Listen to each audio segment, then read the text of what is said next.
Dans le Vermont, il existe de minuscules insectes appelés tiques qui vivent dans des endroits où il y a de l'herbe sauvage ou des tas de feuilles. Certains tiques peuvent propager des maladies en mordant et en se fixant sur le corps des personnes et des animaux. Voici à quoi ressemblent les tiques.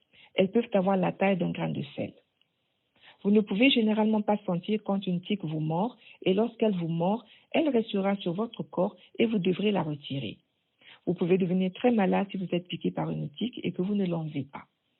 Il peut arriver que vous ne sachiez pas que vous avez été mordu par une tique. Il est donc important d'adopter les mesures suivantes pour éviter les piqûres de tiques. Évitez les endroits où vivent les tiques comme les bois ou les champs où il y a de l'herbe haute, des feuilles entassées et des arbustes. Couvrez votre corps en portant des pantalons, des bottes et des chemises à manches longues et si vous marchez ou travaillez beaucoup dans ces zones-là, assurez-vous d'acheter des bombes à vaporiser anti-moustiques qui peuvent aider à empêcher les piqûres de tiques. Suivez les instructions écrites sur le flacon de la bombe à vaporiser avant de sortir de chez vous. Lorsque vous rentrez chez vous, après être passé dans un bois ou un champ, vérifiez tout de suite sur tout votre corps si vous avez des tiques. Les tiques peuvent se cacher sous les aisselles, derrière les genoux, dans les cheveux et au niveau du pli des cuisses.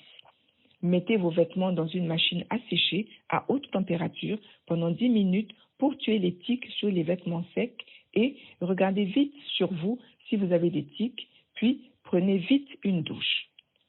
Retirez les tiques accrochées à votre corps dès que possible pour éviter de contracter une infection. Utilisez une pince pour retirer la tique.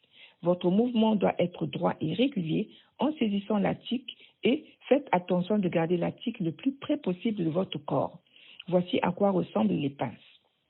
Si vous développez une éruption cutanée, de la fièvre, de la fatigue, des douleurs articulaires et musculaires dans les semaines qui suivent le retrait d'une tique de votre corps ou après avoir passé du temps dans les bois ou les champs, consultez votre médecin.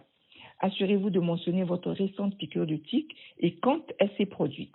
Faites aussi savoir au médecin si vous avez passé du temps dans des endroits où les tiques peuvent vivre.